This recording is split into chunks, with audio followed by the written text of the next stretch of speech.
Hello, everyone, and welcome back. My name is Courtney. I am here, as always, with my spouse, Royce, and together we are the Ace couple. And I am delighted to share with you that today we have a fabulous guest. I cannot wait to talk to her. Perhaps she needs no introduction to those of you who are a part of the Ace community, but just in case you've been living under a rock, go ahead and introduce yourself.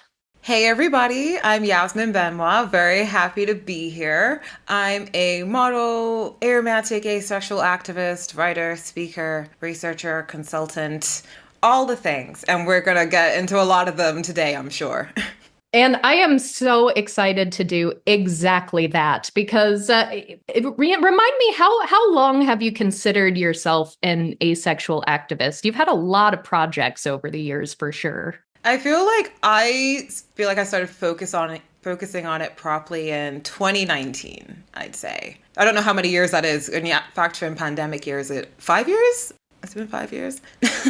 Years are meaningless to me since the pandemic started. I keep forgetting that the years kept ticking on. It felt like everything just got put on pause. So I'm kind of there with you. But I think we should start because I've been dying to talk about this. We mentioned it a few times offhanded on our podcast, but you published a report along with Stonewall called the Ace in the UK report. And I'm really excited. I'd love to start there, and then we can talk about all of your past projects, controversies, perhaps I've even got many of those. past projects and controversies. But yeah, when you mentioned that you sort of really got serious in 2019, that does remind me of the foreword that you wrote for that, where you mentioned there was sort of a moment in 2018 where you were hearing a firsthand account of a fellow ace who experienced conversion practices. And you said that sort of reminded you of something in your past. Do you want to tell us a little bit about that story and how it all started connecting for you? Yeah, so I think it was 2018. I was at the ACE conference that was in Edinburgh that year. And I was also doing a kind of audio documentary for the BBC at the same time. So they also came over. And we were interviewing someone who I actually later ended up interviewing for the same report. I reached back out to them. And they were telling me about their kind of experiences in healthcare and how they'd be made to take like really physically invasive and unnecessary like examinations, like genital examinations, and how they had been convinced that there was something wrong with them and being put into like psychosexual therapy and all of that. And that was kind of my first time hearing about that in that sense. But then, I've kind of heard anecdotally, I'm sure everybody has, from asexual people, being made to feel like there's something wrong with you, either physically or mentally.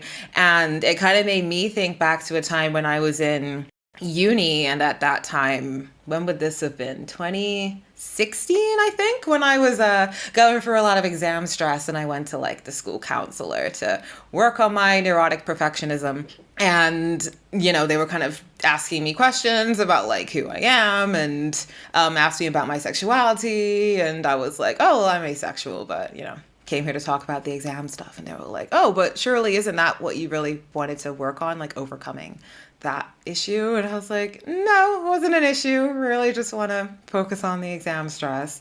Because at that point, I was already pretty content with my asexuality. I already knew a fair amount about it. But I did think, well, if I hadn't have known that much about it, or if I wasn't very certain, then I might have been like, okay, the professional is telling me that this is something to be concerned about, so maybe I should. And that's kind of how a lot of people end up going down that path, is because they either don't know much about asexuality or they're unsure. And when, someone that seems very educated tells them, you need to be concerned about this, they're like, oh God, really? Okay, well, let's see. Or if they're told, we won't give you access to the medical care you came here for until you care about it, then you kind of are forced to go down that path. So that was kind of my first time hearing about that. But coincidentally, that was the same year that the government in the UK had done the National LGBT Survey, which was kind of like the biggest survey I think we've ever done into LGBTQ plus communities. And that found that asexual people are 10% more likely to be offered or to undergo conversion therapy compared to those of other orientations, which is a statistic I feel like everyone completely ignored. Like, it didn't come on my radar until a while later, until when did I approach Stonewall with this? 2021 was kind of when I started contacting Stonewall and being like, hey, I feel like you should be doing more into this. And for those who don't know, Stonewall, they're like the biggest LGBTQ plus rights organization in the UK, probably in Europe, to be honest. They were very pivotal in getting, gay marriage legalized, equalizing the age of consent, like civil partnerships, like allowing queer people to be in the military and all those kinds of things. And they've been going since like the 60s or something. So they've definitely kind of established themselves and they know what they're doing, and they'd expressed interest in being more open to orientations outside of the first four letters. So I kind of emailed them and was like, but what are you actually doing? And they were like, nothing. And I was like, okay, well, here's an agenda for you. Here's what you could be doing. And then I kind of just like harassed them to the point where they were just like, okay, screw it. We'll just let you do it. And then eventually the higher ups realized and were like, okay, she's already done a lot. Let's call it an initiative and let's just like make it official, publicize it. We actually do want to focus on this kind of thing. And so we decided that we're going to launch the Stonewall Yasmin Benoit Ace project. And the first thing we're going to do is release a report into asexual discrimination in healthcare in the workplace. And we could use the statistics from the government's research so that people knew I wasn't just making it all up, even though they still did think that, but and then we could use the case studies that I had kind of heard about and get in touch with those people again and put all that in there, do some focus groups, do some one-on-one interviews, and then have something to reference when we actually start doing the campaigning, because no one knows what the hell I'm talking about. So you do need to be able to point someone to something specific. So that was kind of what I was aiming for there. Yeah, absolutely. And as you share your story, it's not anything that surprises me, because goodness knows I've maybe shared a little bit with you when we've had past conversations, but I've certainly talked about it a lot on the podcast as well. I've had so many just tremendously messed up situations in healthcare, especially as a disabled woman. I need to use our healthcare a lot, which I understand. US healthcare and UK healthcare, there's a lot of differences there, but when I read some of the anecdotes from your report, even though we have a totally different sort of financial structure, I see a lot of the same social issues and a lot of the same anxieties that fellow ACE people feel when they see healthcare providers.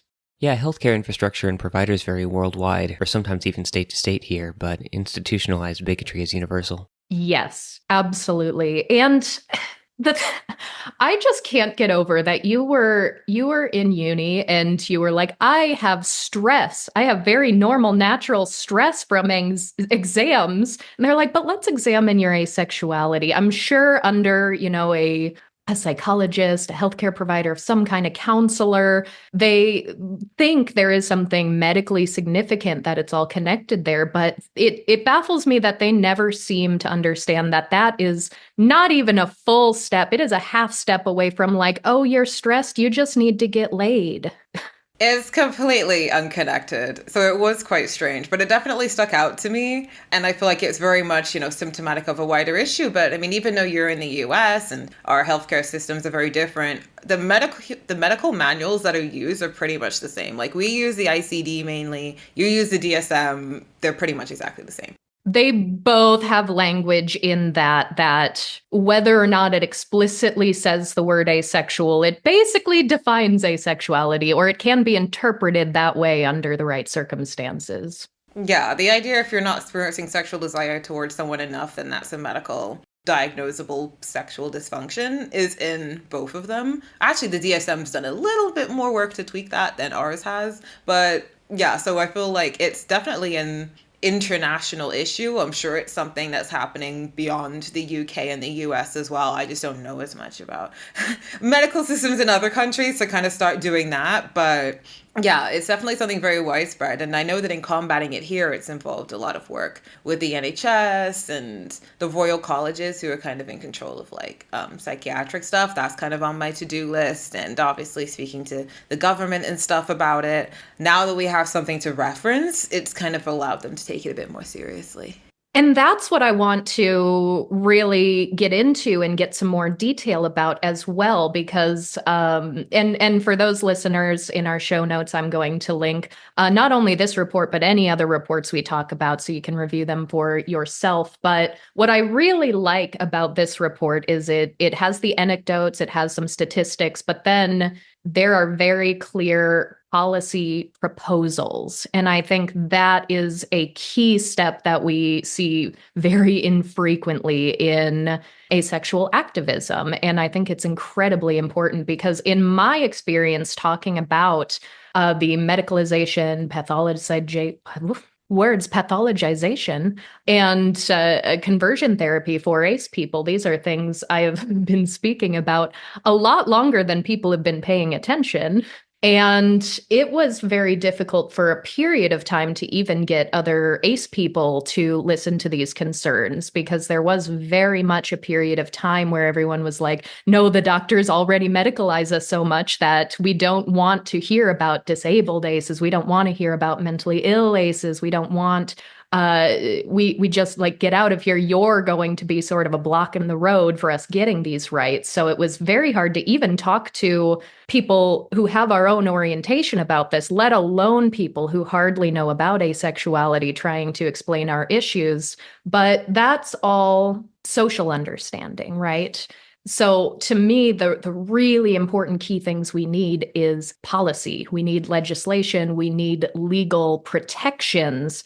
And if it's so hard to even have these conversations within the community and with just the people around us in our life, how do we get through to the politicians, the people who can actually enact change? So I'd love to hear a little more from you about what your strategies have been, what has worked, what hasn't worked, and what some of those issues are that you faced when trying to lobby for these changes. It's interesting because I think this might sound bad, but I think one kind of difference I think in both of our experiences is that I don't talk to people that much unless it's like absolutely essential. Because I feel like if I was to, I would probably get kind of caught up in like, I've had very mixed experiences within the ACE community in interpersonal capacity. So I kind of just like lone wolf everything. And I never really like asked anyone like, how do you do this? Or like, because no one else was really on it. And I was kind of used to just doing everything myself anyway. But I think that fortunately, because of, I guess, other aspects of my work, I would find myself, I don't know, at like an award show or at a party or an event or something. And, you would kind of just be there for the drinks and the canapes and all that. But then there would also be like a random politician there. And okay, they're getting tipsy and they want to go on the dance floor. But also I can make an introduction and be like, hey, I assume if you're here, then you must be, have quite an inclusive mindset. And if you can kind of make that initial introduction, then when you send them an email, it becomes a bit less weird, or they're like, oh, okay, I saw you, or this person who I also know. So I kind of capitalized on my contacts, on proximity to networking. It's networking. Yeah, absolutely. And that is really, really important. And the thing is, when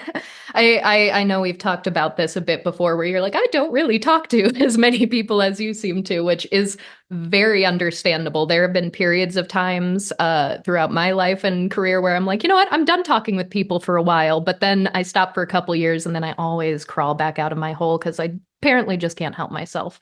But networking is so very, very important. And it's kind of always seemed to me like that's what a lot of folks are trying to sort of emulate on social media. And to an extent, sometimes that can work, or social media can be part of a tool in a broader networking. But another thing that your report sheds a light on is that ACE people are less likely to be out. We often feel more uncomfortable about disclosing our orientation with the people around us.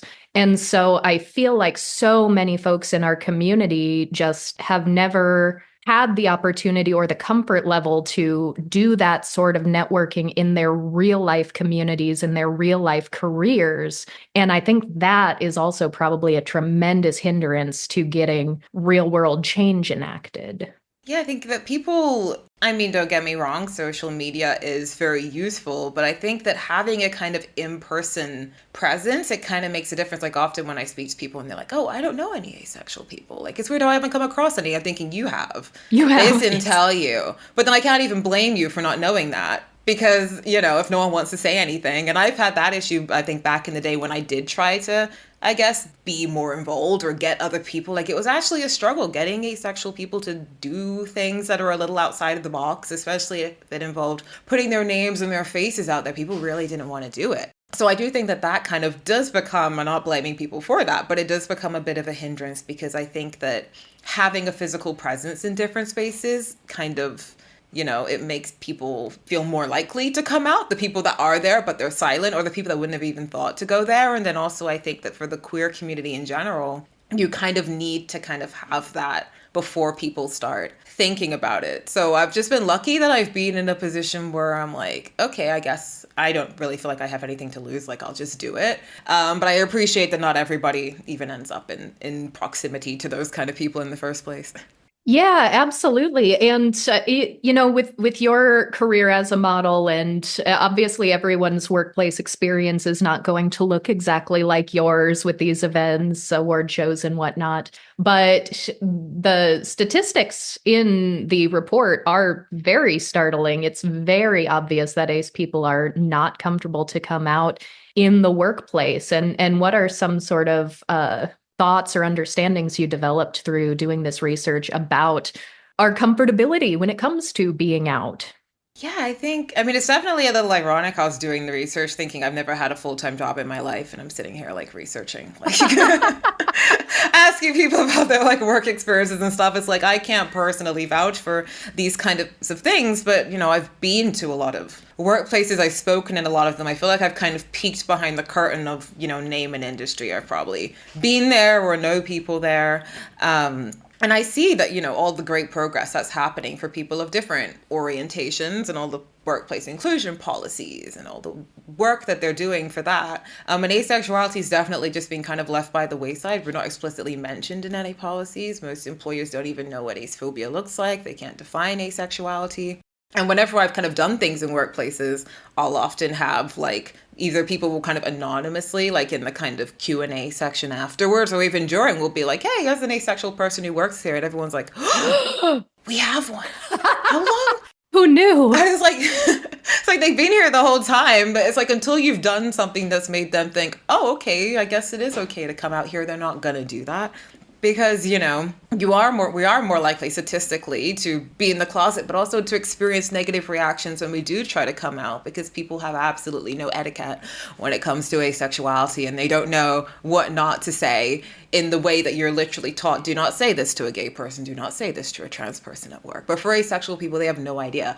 So you kind of have a lot of that. And then if it does end up breaching the point into harassment about it, or it's very inappropriate, and you go to a higher up and they're like, we don't have anything written about this. HR knows nothing about this. Does that even count? Because they're just asking a valid question. Like, I'm wondering that too. And then it just kind of becomes an ongoing issue because they don't even have like the initial groundwork going on. So the statistics into our experiences were not very surprising, but it has been good to see workplaces beginning to consider that once I've been able to point that out. Because technically it was the government's research that indicated that initially. I just kind of dug into how it was happening and where.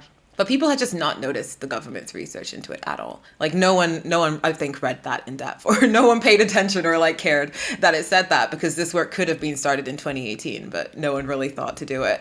And it's really all pieces of the same puzzle too, right? Because a lot of the public ignorance also does stem from these institutions that have been legitimized, like the medical institution, psychological institutions, where a lot of just everyday people, the only time they may have ever heard of asexuality is, oh, I heard a brain tumor can cause that, or, oh, have you had your hormones checked? And so that sort of leaches into the public consciousness as well and creates these social issues even outside of those dedicated structures of the medical places. But it's it's interesting too, because in the workplace, I tried talking about an issue I had in a workplace, and I've been self-employed for over a decade now, about a decade now, but I've had a lot of jobs in my life, a lot of different jobs, and some of them have such a distinct culture that is very inherently sort of misogynistic, acephobic, queerphobic in general. And it's really hard to describe to someone who hasn't worked in a place like that, because they can't, it sounds so awful when you describe it. They're like, well, surely HR would have stepped in. That doesn't sound right. Yeah, traditional office culture, especially over here, has a heavy tendency to swing in that direction. Yes, when I worked at a banking call center in an office, that was one of the worst, most broy. Every manager was a white man. They were all obsessed with sex and sports and betting, and they would just say the most awful, nasty comments to not only me, but other women in the workplace. And okay, yeah, Yasmin, tell me this. Is there a presence of quiverfuls in the UK? Do you know Of who what? the quiverfuls? No, I've never heard that. It's a very, very conservative branch of Christianity where there is a Bible passage about if your quiver is full, and that means having a lot of children. And there are some people who take that to such an extreme that they will say really awful things to you if you are a woman over the age of 20 and don't have at least two kids yet. And I was managed by one of those people once upon a time. And it's really, really fascinating. So I mean, this manager I had, he was quite a piece of work, but he and his wife had a lot of children, which is their right to do, of course. But she had a baby and was like pregnant within 3 months again, and I was like, "Oh, your poor wife." And he was like, "Well, we're going to have as many kids as God gives us, and we are going to give God as many opportunities as possible to give us kids." And by the way, why aren't you married yet? And so, okay. As a direct manager. So I've worked in workplaces like that. So if I talk about, hey, it is actually important to have a sexual awareness in the workplace, people can't really always conceptualize why. Why is this important? And just another anecdote back in the day when I was still posting on Facebook. So this must have been way back when. I've been out as asexual for quite a long time. Nearly everyone in my life knows this. It's not a secret. But I found someone on my friends list in Facebook who their bio, just their bio said, I have a deep-seated hatred for asexuals. That was it. That was the Oh. entire bio. And even though I didn't work directly with that person was a manager at their workplace. And so I was just thinking, like, imagine that person has an ace employee under them when they're so boldly proclaiming, like, this is so important that this is what you made your bio. You've made this a personality Out of all the trait. groups, Yeah. that's so Yeah, random. and like here in the US, maybe you can shed a little light on employment and discrimination laws in the UK, but in the US, most states are considered right to work states, which means that essentially they can fire you for almost anything they want, almost any reason, or no reason often. So sometimes people do get fired for discriminatory reasons, but officially it's a different reason or no reason. And so I always think about that. It's like if you have a manager who has a deep-seated hatred for asexuals and you live in a state where they can just fire you for no reason at all, where are the protections for discrimination on that front? Yeah, I mean, fortunately in the UK, I don't think you can just fire people for. There's like a lot of loops that you kind of have to jump through to do that. And I also think, I guess, culturally, we don't emphasize religion as much. I think it'd be very weird for someone to like highlight their religion and like emphasize that onto other people at work. That'd be very strange here. Kind of like how in like our politics we never mention religion, and then your politics like mentions Christianity every 5 minutes. Like we would never do that. It would be really Yeah. weird here. Yeah.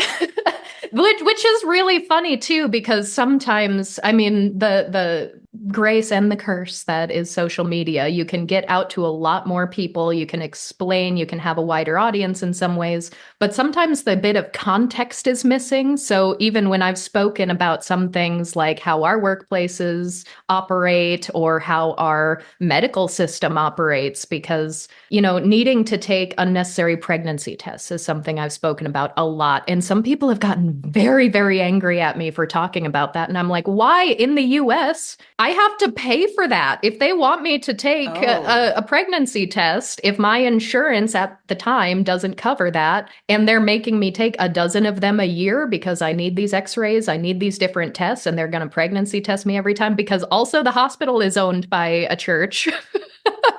Then, yeah, that happens a lot. A lot of our medical institutions are explicitly Christian. then that adds up over the years. So not only do I have this social discrimination and this, shame and having asexuality called into question, but you also have a real like financial concern there. And so sometimes I've spoken about that and I've had some European aces be like, what's the problem? Just take the test. Like, just take it, just do it. It's like, it costs me money.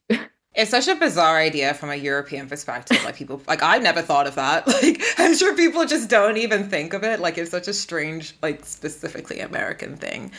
Yeah, we've got a lot of strange, specifically American things, unfortunately. But I do think a lot of the policy recommendations laid out are still policies that would be very good for the US to have or could be adapted in such a way that would still grant us further protections. Yeah, I don't really know, like, I guess if DEI culture is the same in the US as it is here. Like, most of the work-related things I do are always in the UK. I mean, actually, every now and then I've done something with, like, a US place, but it tends to be, like, a very international place. Like, I don't know if it's, like, that normal for your average company to have a pride network, which here is not that unusual. So there might be some distinctions in how much of a conversation that is over there. Well, sometimes it kind of depends on the company, but some companies do and some will. A lot are clearly much better than others. But now our country voted Trump back in.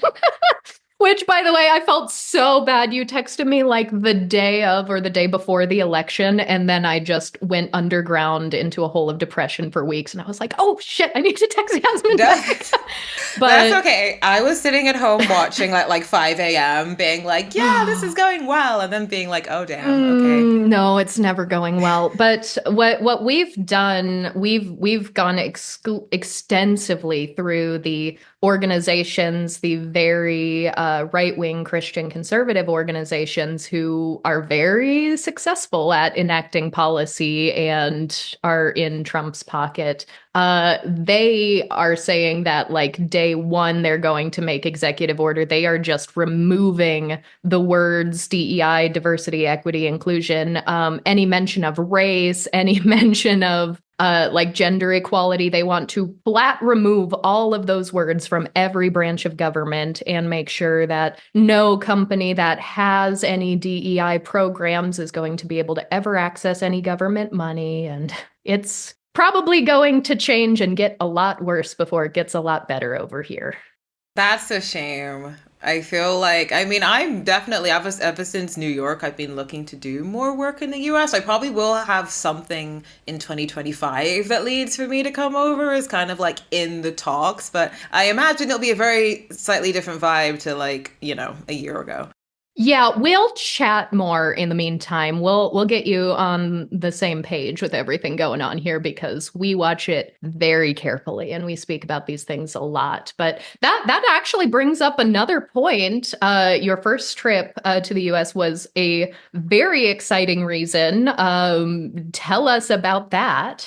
That was such a surprise for me. I literally just like got an email one day being like, we have some kind of, I don't know, like a committee or like a vote, and you've been voted to be the Grand Marshal of New York Pride 2023. And I was like, what? Like, I didn't even know I was on I was part of the thing. I didn't even think I'd be eligible. I didn't even know what Grand Marshal was. I actually had to Google it because we don't have Grand Marshals here. So I was like, is that like an army thing? Like, I don't know what that means. So I was thinking like martial law. So I'm like looking that up and then I'm like, oh, okay. I was like, so you're going to bring me to New York? And I was like, okay, like that was very surprising. And that was one of those fun things because like there are some things where I have to really like fight to get things done. And then there are other things just like appear out of nowhere that I wouldn't have even thought about. And like while I'd kind of, I've done things in lots of other countries, but I hadn't really thought about doing anything in the US because I was like, well, I don't even know if they're like that interested over there. So when they were like, oh yeah, you got lots of fans in New York and they want to bring you, that was when I thought, oh, should I be doing things in the US? I don't know. Yeah, and I think just as like a British person who like has watched every single episode of Friends like 5 times over and watched Home Alone Lost in New York and like all of our things, like we see so much New York stuff. like New York Minute, Mary-Kate and Ashley. Like, I used to love that movie.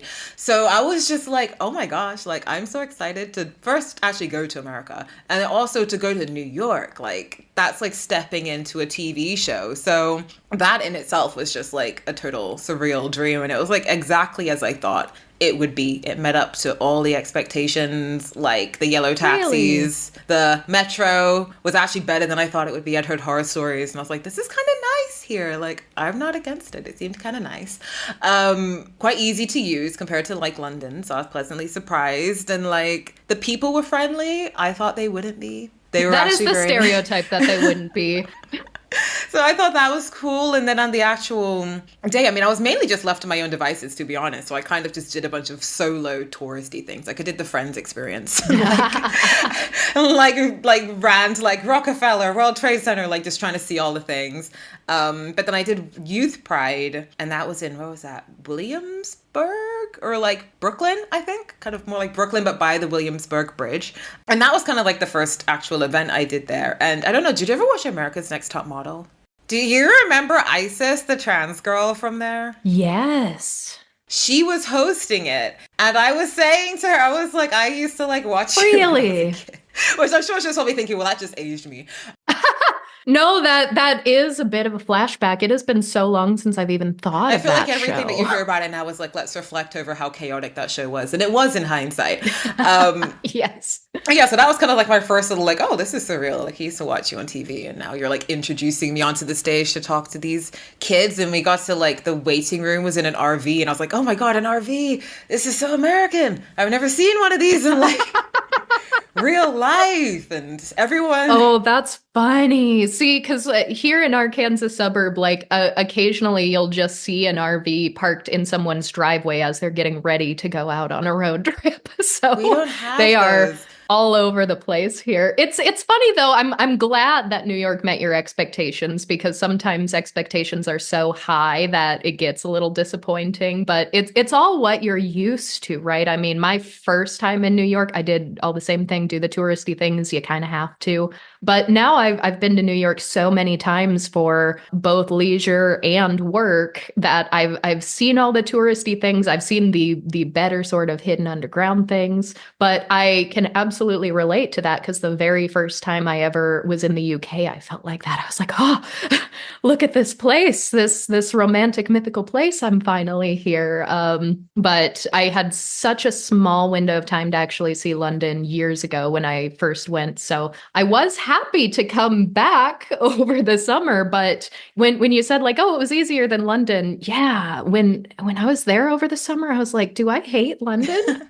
You probably just hate I the thought tube, I hate getting around. Even getting in New York, like I think I was, when I wasn't on the metro, when they're like, oh, let's just get a taxi and take you, I was like, this is actually the worst thing. It was, the traffic was so bad. I was like, I think the metro would have been faster. Like, it was so cumbersome. But I think one fun thing though was because, you know, usually whenever I've done Pride routes, I'm walking, and that time they just put me on the back of a Jaguar and I just got driven around. Like, what? This is the fastest I've moved through New York this whole time. There's no traffic. Yes. We're on the road, and I'm like, and it was almost like taking like a little open top bus tour. Cause that, like, I went through like Greenwich Village and past the Stonewall Inn and like through, and I was like, oh my God, I wanted to see these anyway. So it was a very like surreal first experience of America. I'm not sure. And you had the VIP treatment. I did, at least in part. And like, I mean, I had like the hotel covered, and food, I was kind of just left to my own devices, and food in America is weird. It tastes funny.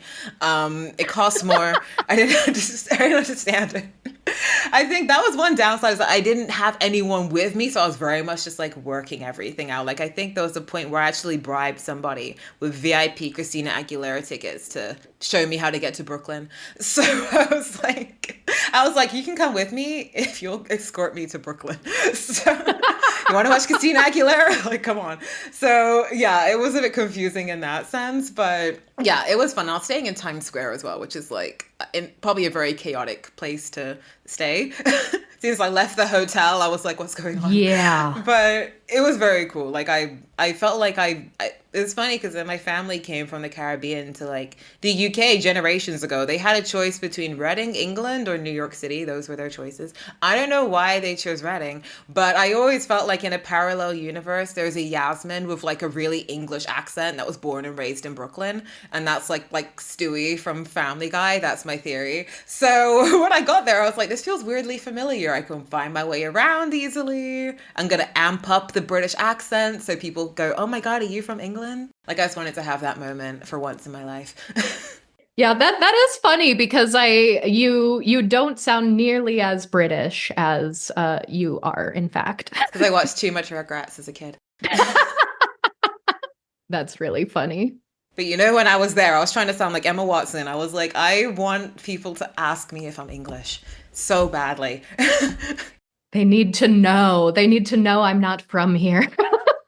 See, I have such a weird experience when I travel because I like half the people I run into are convinced that I am from wherever I am because I'm always dressed eccentrically, and people are like, surely you aren't traveling like that. No, I'm absolutely traveling this way. Or they have no idea where I'm from. For some reason, I've even had people who can't place my accent. They're like, where are you from? I'm like, the Midwestern United States. They're like, that doesn't sound like an American accent. I've been surprised by that too, but from what you've reported, apparently very distinct American accents are what are known overseas, like either a very heavy Southern accent or New York or something like that. The middle of the country is very neutral. I'm also so racially ambiguous that people are like looking for the clues. They're like, what are you? I don't know what you are or where you're from, which has led to some interesting things while traveling. There was a woman having a horrible medical emergency at an airport in Sweden when I was in Sweden, and she came up to me speaking Farsi frantically, and I'm like, I'm sorry, I don't speak Farsi. But clearly you looked around to this room of people and thought if anyone does, it's her. And I don't. I'm American and I only speak English and like that much Swedish. It's funny. I don't know if anyone's ever told you this, but you actually have the exact same speaking voice as Mara Wilson, who played Matilda. Not her in the movie, but her as an adult. Really? I haven't heard that one. Look at any interview she's done. It's like the cadence of your voice is exactly the same. At least to me anyway. But she's from California, so it's random. But I don't know, the way you talk, it sounds like very similar to me. You can confirm or deny that when you actually hear her. That's fascinating. Well, every now and then we'll get a random listener comment that's like, Courtney sounds just like, and it's a different person every time, but I've never heard Mara Wilson. So I'm going to add that to the pile. She's like a voiceover actress now. Like, it's a good thing. Oh yeah, she did a voice in Welcome to Night Vale, which is one of the only podcasts that I've ever actually listened to. Because for a podcaster, I don't listen to that many podcasts. But Mara Wilson plays the faceless old woman who secretly lives in your home, which is it's a weird podcast. It's fiction, it's fantasy, it's a little bit horror, it's kind of creepy. But they also make these Welcome to Night Vale novels, which I love. They've done 3 of them so far, and one of them revolves around this character. And there is actually an Ace character in that book. And I don't hear a lot of people talk about that. And I'd like to talk about that book at some point, but we'll do that on another day. It's a very good book. In the same way as you're a podcaster who doesn't listen to podcasts, I'm the ace activist that doesn't watch asexual things unless it's absolutely necessary. We didn't either until this podcast, but you see, and this is actually going to be another very interesting, getting into your controversies. Which one? This will be a good segue. This will be a good segue to one of those. So we never tried to seek out Ace Rep or anything like that. But I happened to see that really horrible House episode back in like 2012, I think it was, because I just watched that show already. And obviously that was not a good case of Ace Rep. That was a very medicalized bad one. And we were big fans of the show BoJack Horseman, but we were watching that before Todd the Ace character came out. So that was just like frosting, like, oh, we already like this show. And now here is a character that they're actually doing pretty well. But we never went out of our way to watch things just because there was Ace Rep. And the very first time we did, we were so so upset because that very first one where everyone was hyping it up, this is such good Ace rep, this is amazing, it made me cry, it's wonderful, was Sex Education. Florence. Florence. And so we just knew, oh, there's an Ace character in this show. It's apparently amazing. It's the best Ace rep ever. Let's try watching that. Because it's also a rather British show. So I don't think it at the time had the hype over here that it did over there. It definitely has grown over the years. But we sat down to try it, and we were convinced that the main character, Otis, was going to be the Ace one because he seemed to not really have much of an interest. And we thought, how funny, how cool would it be if this like wannabe sex therapist actually has no interest themselves and they are just observing other people and learning by a textbook, and they end up becoming the expert who doesn't actually engage. We thought that's kind of a cool premise, but the show was also just a little bit hard for us to watch because I'm fairly on the repulse side of things, and every single episode opened with like a sex scene, every single episode. So we're just like slogging through this show because we're told this rep is amazing, and I kind of thought it was about to be, and then we got Lawrence, under 5 minutes of screen time, and I wanted to throw something through my television. And I couldn't find any Ace people talking about how this is kind of tokenizing. Why are there all these other queer characters who have such rich backstories? They're important characters. And then the Ace character just pops up for a PSA. I was actually mad. So we made that like the second episode of our podcast ever. And then all of a sudden, everyone's like, we need more Ace rep breakdowns, more media analysis from you, please. So now I consider it a part of our work that we do engage in Ace rep now, and most of it isn't awesome.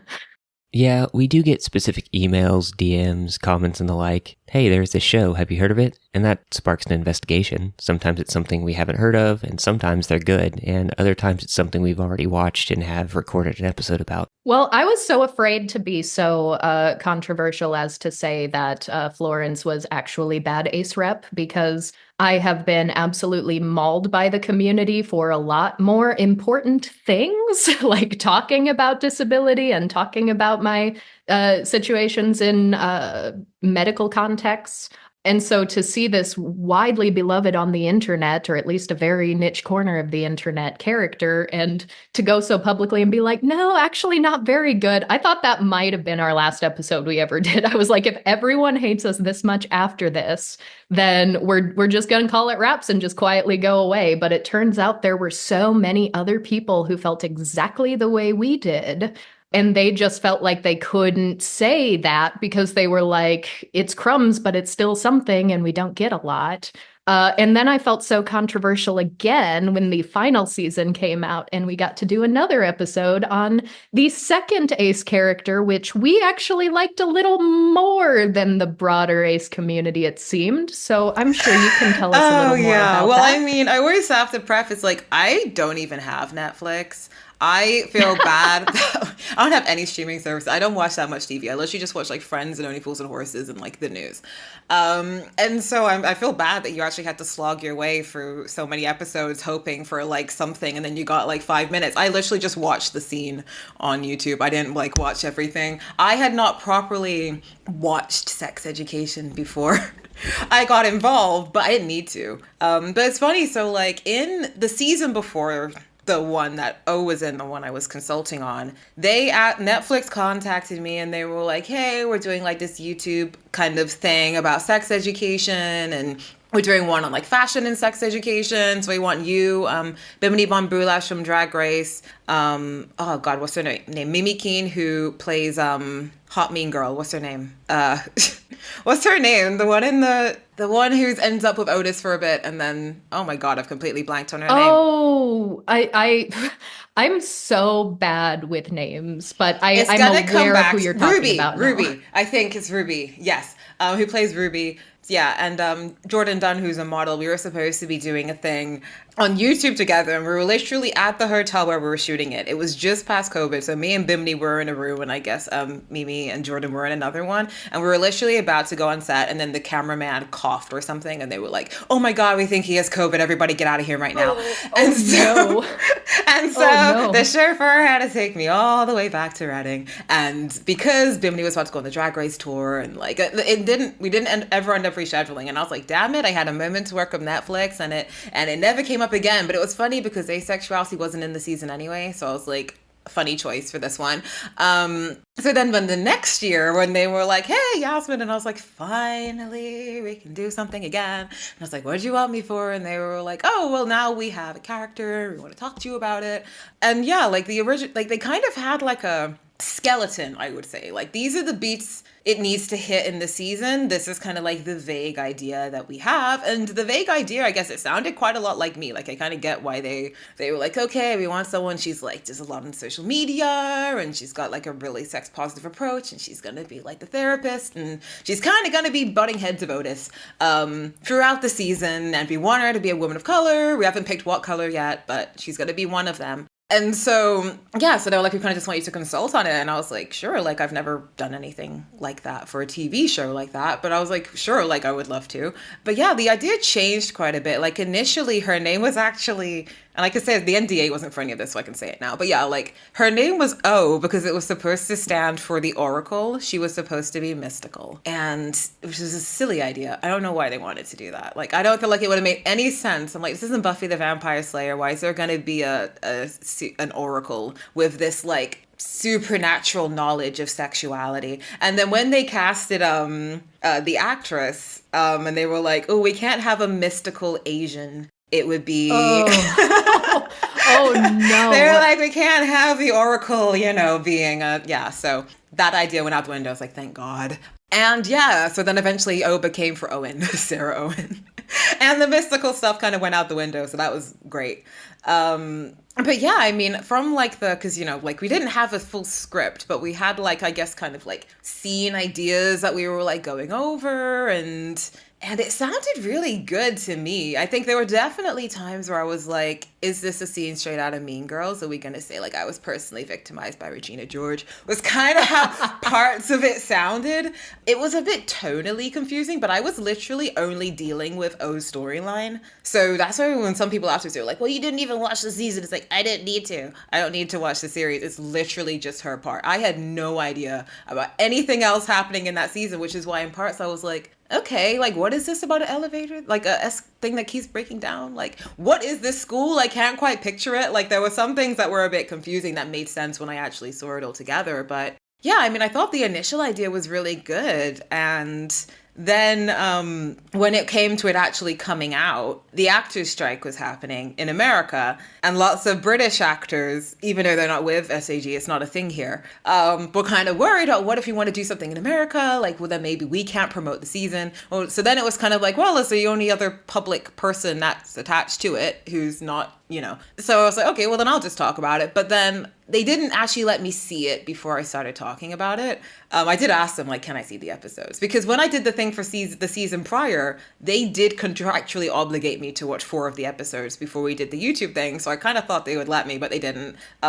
Which meant that I had to do all the interviews based on what I thought the script was, based on what we'd agreed on and what we'd written down and what it sounded like it was. So then when the season came out, me not even having Netflix, I had to like find a way to get it for free because I didn't want to buy it just to watch those. But other people were already reacting to it in a not positive way. And then my interviews were coming out of me going, this is the best, like this is representation, everyone's going to love it. Like this happens and this happens, like it's going to be so cool. And these things I'm talking about don't even happen because it wasn't in there. And then there's like this awkward juxtaposition between me being like, this is amazing, everyone's going to love it, and people being like, thanks, we hate it. And then that's when I was like, had to then watch it, and I was like, okay, time to put on. Yeah, I remember seeing your Twitter thread. You definitely mentioned like, here are some things that I thought was going to be in. Here are things I felt like that I had would have to, made because it better. I had all these interviews coming out that said the opposite things.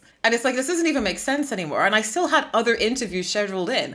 And and the questions changed. Like initially it was like, what are you excited about for the season? And then it's like, what went wrong with the season? And I'm like, Oh Netflix, please help man. me. What's going on? What do I do? What did you do? So it was like the most chaotic experience ever. And then I like saw the season and I was like, okay, Oh that couldn't have man. backfired more than it did. How do, like, aside from the like reaction of online ace folks, people who were talking about how much they hated it, people that were slamming you for participating in it, if you had to set all that aside and just watch it as is with those scenes, do you feel any differently about it, or do you still think that there were some good things that you are glad was there but could have been handled better? I mean, from my perspective, it's always difficult because I can see what's not there. And on one hand, I think that makes me more bitter, but I think it also means that I can see what we were going for more than I guess the average person. I think there were a lot of messages that just went straight over people's heads where I'm like, I could still see that. But then I feel like the tone of the whole season was very weird. And I feel like that didn't set the best groundwork for receiving the storyline or the character. And then there was a lot of behind the scenes drama. Like it wasn't supposed to be the last season. You could probably tell. I don't think they officially said that, but like I suspected that. I knew that. And like I've spoken to some of the cast since then and they were like, yeah, it wasn't. So there were lots of things that kind of happened that made it very jumbly. And certain things that I feel like, okay, I see why they removed that because there's not that much time. And, this is Otis's last run. They can't have him looking like such a dick throughout the whole season. Even though he was, he was still. he was the villain, and I was really shocked at how few people saw that in commentary. I mean, I think we can hazard a guess as to why people didn't see that. I'm like, I feel like it's very obvious, but Yeah, and there I are think, some reasons. and it's awkward because I feel like I can see that theme in there still. Like, when we were kind of writing it, and like the aspect of like white privilege and stuff was very much in there, and even like the head writer Laurie Nunn, who owes me a phone call, but whatever. She's publicly said that like this is what she was going for. So I don't know what the hell happened in like the execution. But like that was supposed to be part of it, like how cancel culture will like disproportionately impact minorities. Like these were things that I think you could still kind of see it. But I think that even like the more subtle changes, like Ruby and O were supposed to make up in like episode 3. That wasn't like they didn't make up until like the second to last episode or something. So you kind of only saw that like tension happening with a fan favorite character until right at the end. So I think by then people were like over it. They didn't care. Like O's redemption was like very late in it, whereas it was supposed to be very early on, but they kind of didn't really have that scene happen. And like little things like that, I think definitely changed the tone with it. But I think that some parts, like, I think the only thing that was like exactly the same as intended was the elevator scene. Like that was like word for word, like what I wanted them to put in there and what we spoke about. And I was like, okay, I'm glad that that was there because I feel like that kind of, I don't know, helps to balance it out. But I think that was one of the best scenes. And if we're not talking about the show as a whole, maybe if we're talking about the show as a whole, but if we're just talking about O as a character and her journey and all of her scenes, I think that was very much the best scene. And I was glad it was there because that really gave us a like, oh, he sucks. He's being very mean to her, and we get to actually see her feel that. that was the only scene that kept that tone, I think. The rest of it, they kind of took that out. And it was so interesting to watch it, I guess, from our perspective as well, because we were essentially only watching it to get the Ace rep because I knew people were going to be asking us what our opinions were on it. So I had no fond feelings for really any of the characters in the show. For the most part, there were some I liked a little better than others, but a lot of them I just did not care about at all. So I didn't really care about the protagonist, and now someone new is coming in and threatening him. Like, I don't care about him. I don't care about a lot of these characters. And so I was just looking at, like in a bottle, like what does she add and how is she more fleshed out than what we already got in this show that I was so upset about. So I definitely understand that I was watching it with a very different lens than fans of the show were. That is for sure. I mean, I think that people were still a bit harsh. Like, because I'm like, well, you guys don't know what wasn't Like, I mean, because like partially it's like, yeah, there are things that don't come over so well on the show, but also it's like I'm specifically in tune to those things because I know what was supposed to be in there. But I'm like, I feel like some of the reaction or a lot of the reaction was very over the top. Oh yeah. I think there was definitely there seemed to be some racism, there seemed to be some misogyny, there seemed to be just a lot of favoritism, new character versus old character. And I do think a lot of the criticisms were overly harsh and not warranted. Not just new character versus old character, but the fact that they put a new character in direct opposition to the story's protagonist. And a lot of people have trouble recontextualizing media once their lead character starts doing bad things. Like, it'll jump through hoops trying to excuse, like, well, this person can't be bad. I've been with them for 3 seasons and several years. There has to be some reason that justifies this behavior. Yeah, and I think that I mean, I always said, like, in the writing process, I was like, I'm happy for her to be in the drama. It would make no sense to have a teenager in this school in a storyline that's not in the drama. Otherwise, if she's just lurking in the background doing nothing, like, what's the point? It's like everyone else in the show is dramatic and weird.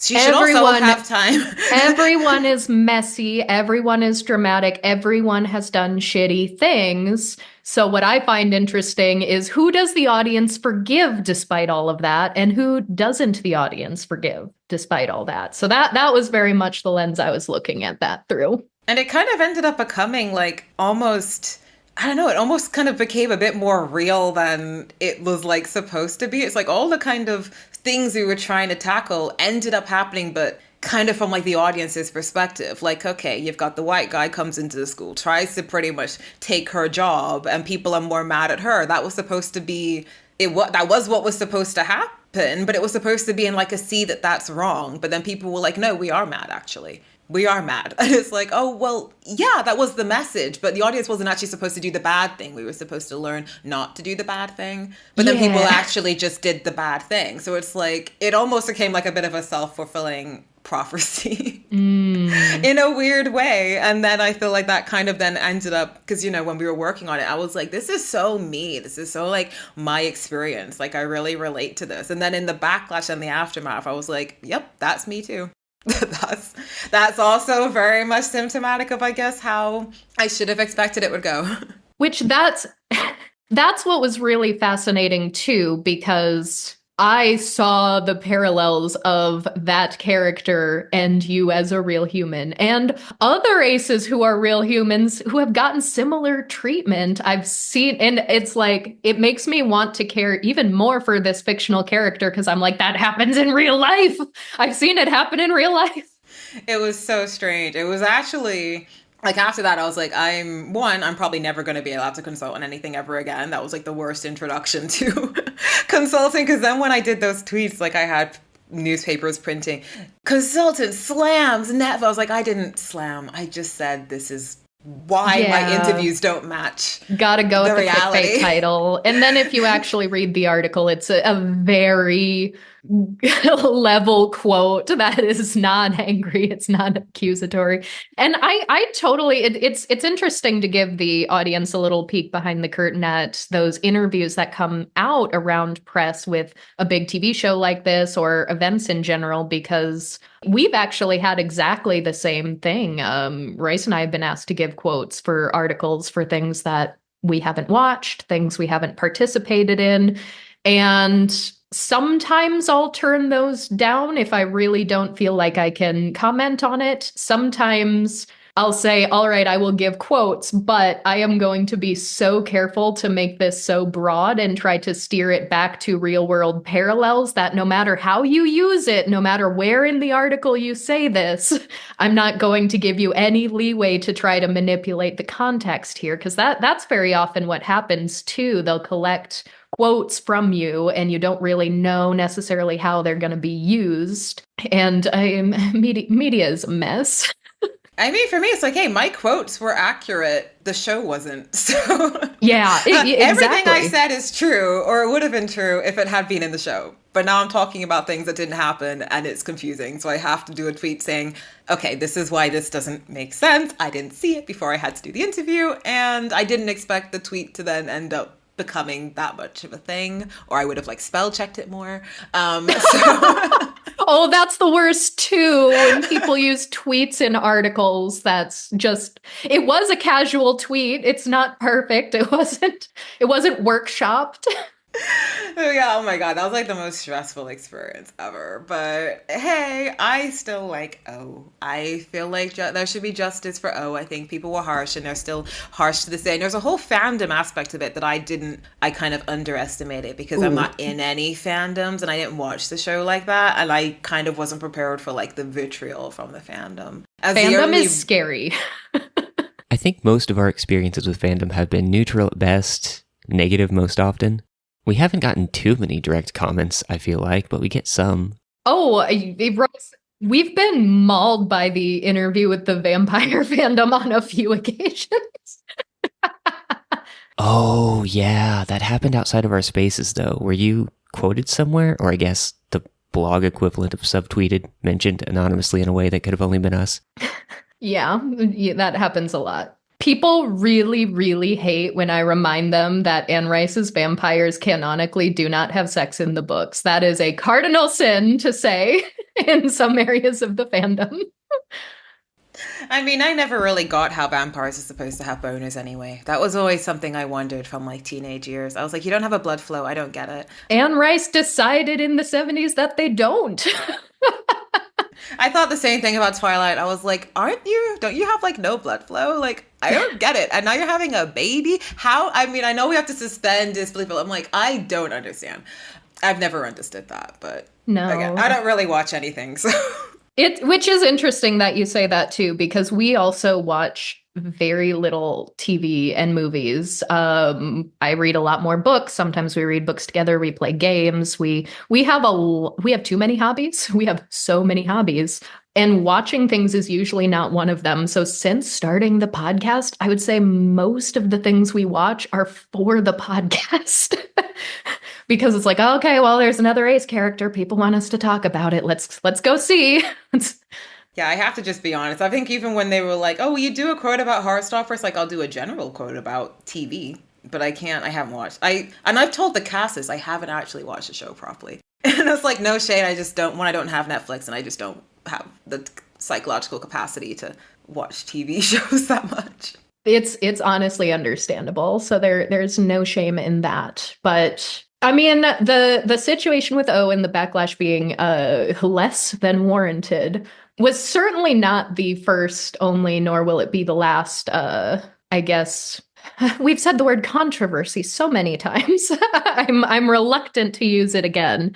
But I do want to just go back to a couple of things because I'm always so reluctant about how much to share because I have been part of the community to varying capacities for a long time. I've been out as asexual for a very long time, much longer even.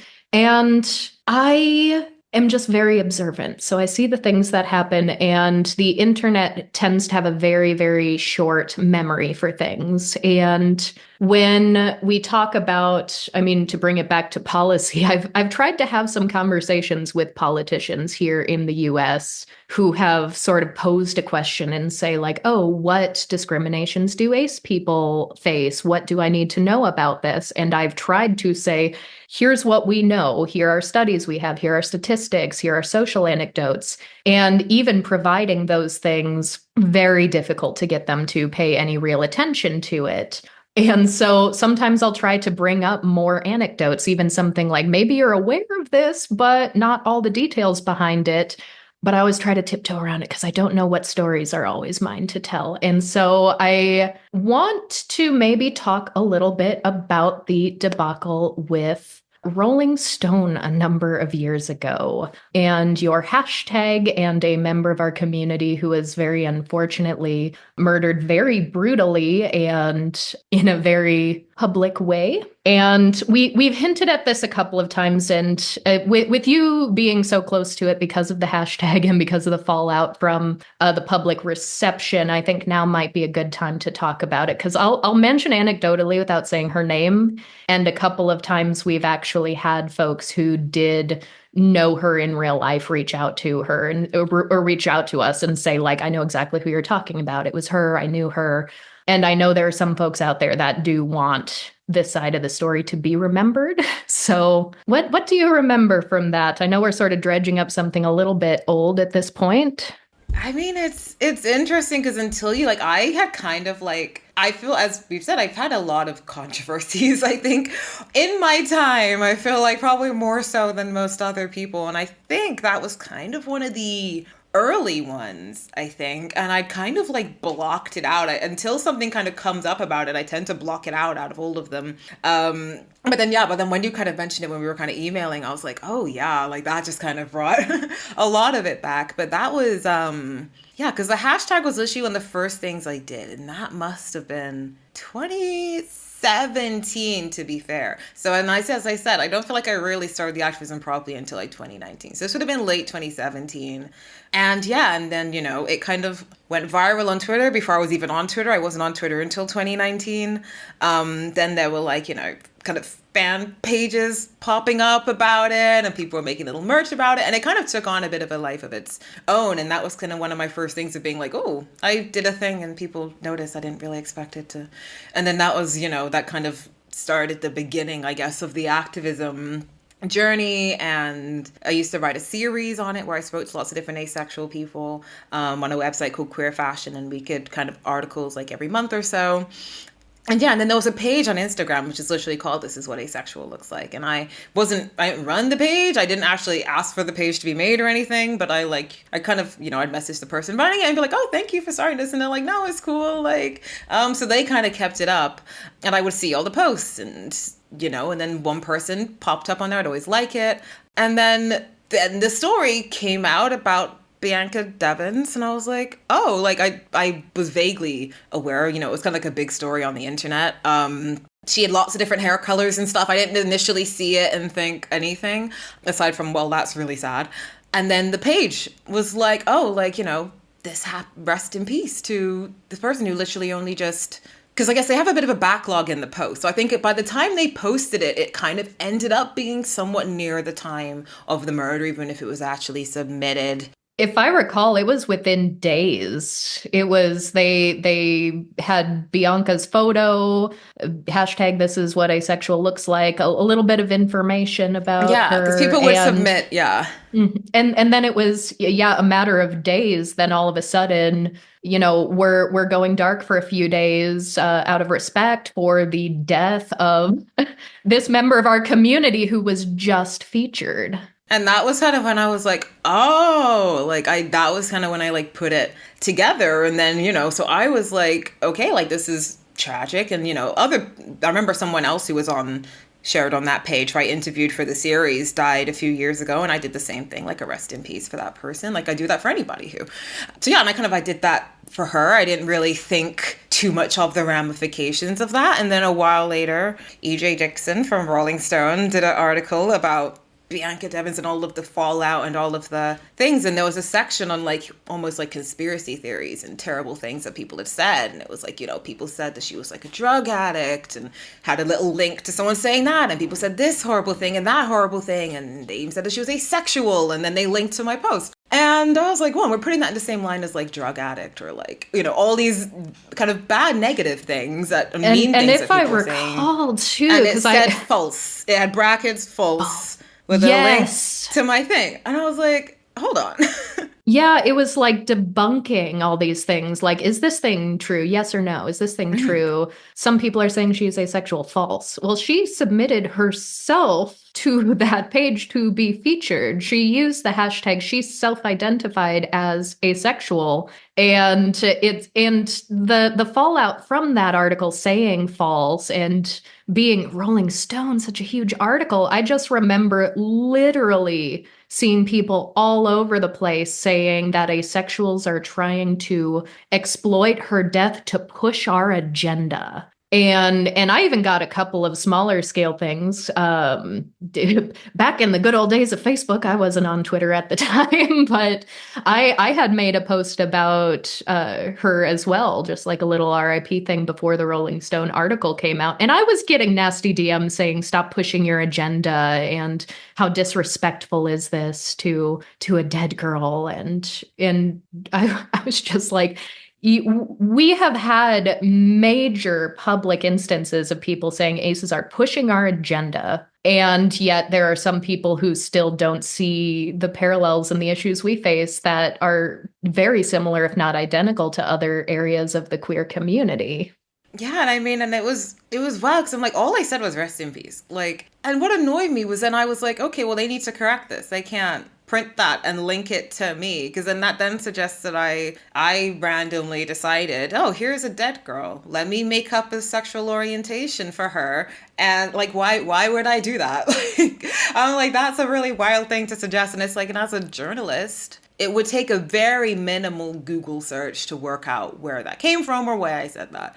And the journalist just like, she wouldn't talk to anybody asexual. She would speak to the person who ran the page. She would not talk to anybody asexual. The person who runs the page isn't asexual. She was just doing it to be supportive.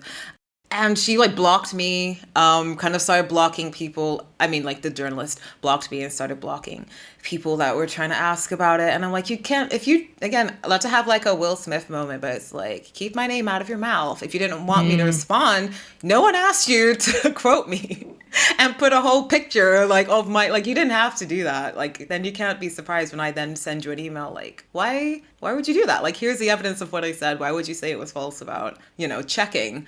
And I think in the end, after a lot of back and forth and talking around me, because as always, no one would actually talk to me about it, in the end, they put like a potentially or like a maybe on the online version in the bracket. But the print version was already out. And by that point, like the peak of people reading it had already happened. So they still wouldn't say true. They were just like, maybe. Yeah, well, like, the okay. maybe I think was also sort of contradicted. And I don't remember if this made it into the edit on the article or if it was just the journalist like saying this on social media, but something came from the journalist, whether or not it was publicly posted, that was like, well, this can't be true or this probably isn't true because, oh, her parents think she might be bisexual. It's like if there's any way to find out about someone's true sexual orientation, you gotta ask their parents. No one would know their teenager's sexual orientation better than their parents. Yeah, that was That was a bit of a mess. And afterwards I was like, I'm just like, because again, similarly to you, whenever I like mentioned it or whenever the anniversary came up, like, and I would post, I don't know, hey, rest in peace again. Like I would get so many like messages and people saying, oh, stop spreading lies, like stop manipulating this girl's death, like you're discussing blah blah. I was like, okay, I'm not. Someone else can rest in peace it. I'm not mentioning it anymore. So this is actually the first time I think I've mentioned it since then. Yeah, and I mean, she came out to the community by using that hashtag, submitting herself for that page. Like the often cited original use of the phrase come out isn't necessarily be public with everyone, but you come out to the community, even if it's an underground community, if you're connecting with other queer people, you are coming out to them. And that is essentially what she did, albeit in an online fashion.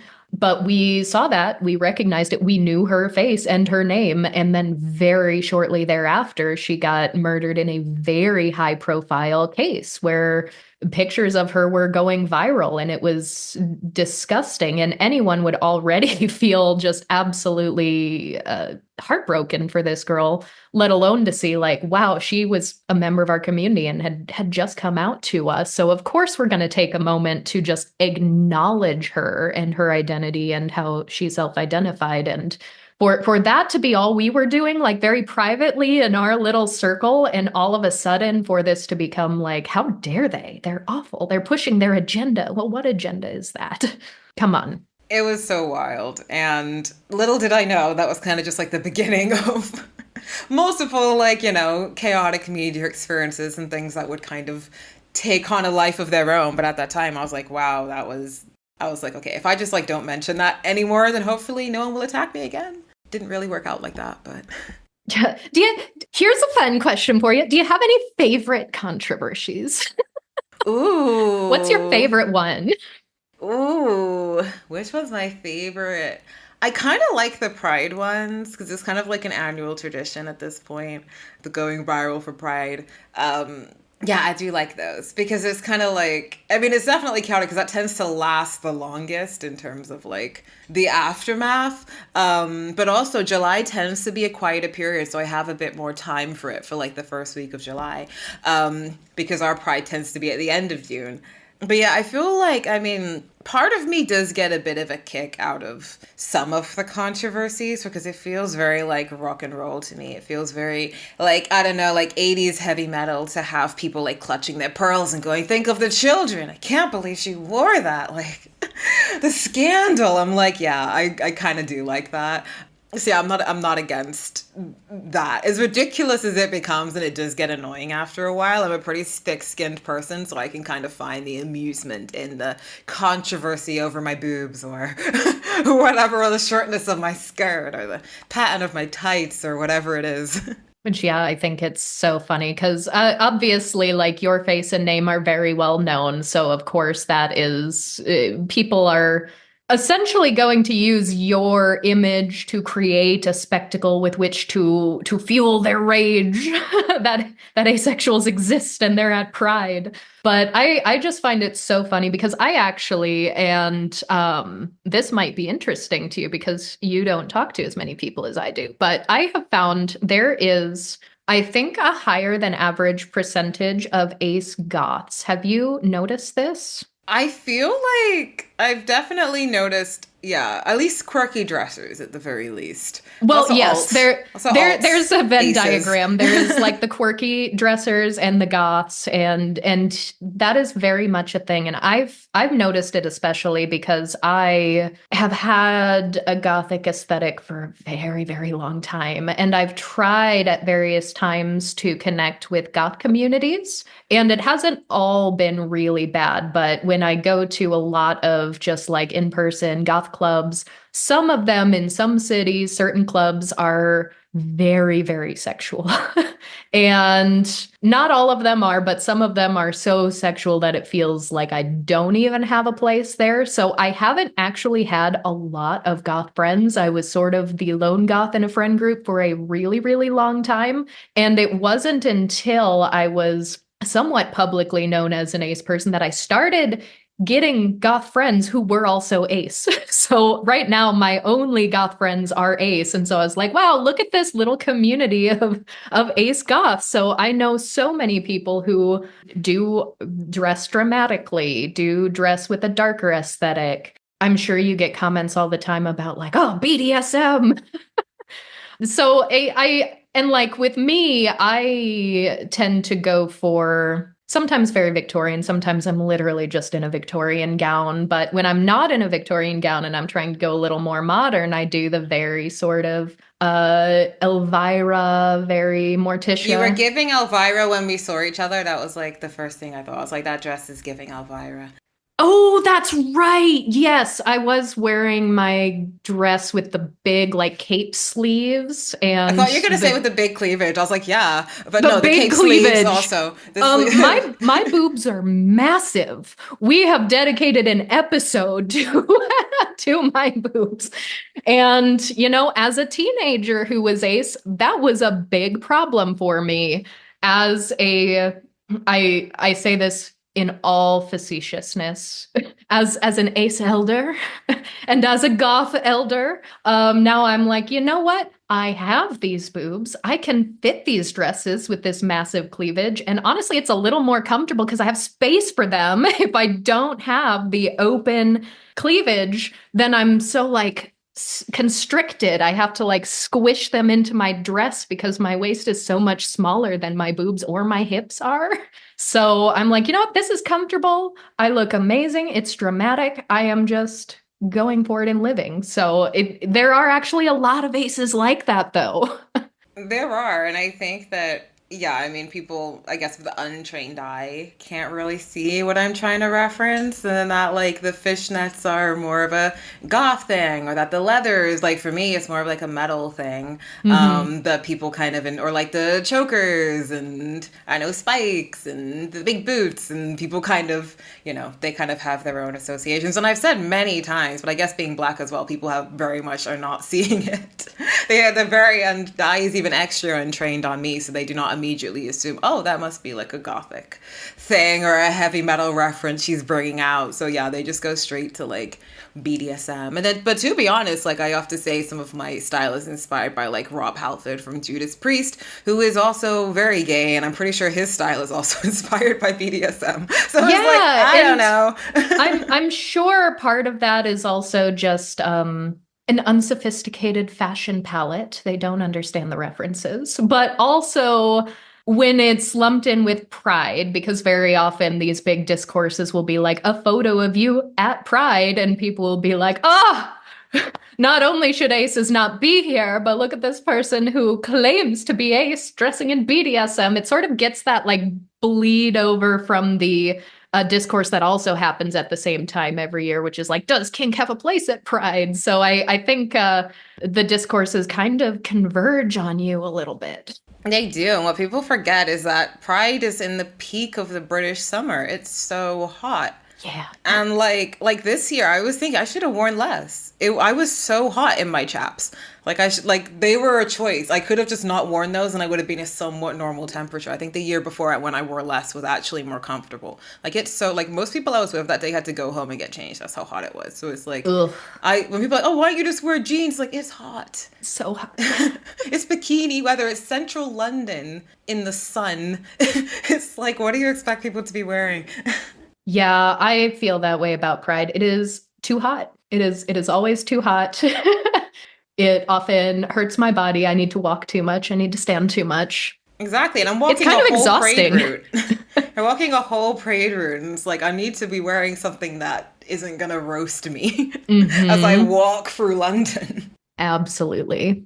So to sort of round things out here, not all of your controversies have been ace phobes coming after you. I genuinely think most people I know or have seen who have intersectional marginalized identities who have tried to speak out publicly as an ace person have gotten some amount of flack from the ace community as a whole. I've seen it a lot with many people. I've certainly faced it myself, and I would venture to guess I'd feel pretty comfortable saying maybe none more so than you, just because of how visible and prominent you are. So let's talk a little bit about different discrimination sort of within our own community, because I really do feel like there is an issue of racism. I often feel like there is an issue of misogyny even within our own community. Among other things, ableism's one I talk about a lot as well. So what are your thoughts with your experience? I mean, I kind of mentioned before that, like, interpersonally, I haven't really had the best time within the ace community. And that's kind of why I don't really talk to people unless it's absolutely necessary, which I also think was kind of what became a bit detrimental at the beginning. Because I don't know when you would classify if like when you kind of first became involved in ace things, but I like never really was before I started the activism. I think I just kind of came out of nowhere as far as a lot of people were concerned. And I think there was kind of like a bit of, okay, who is she and where did she come from?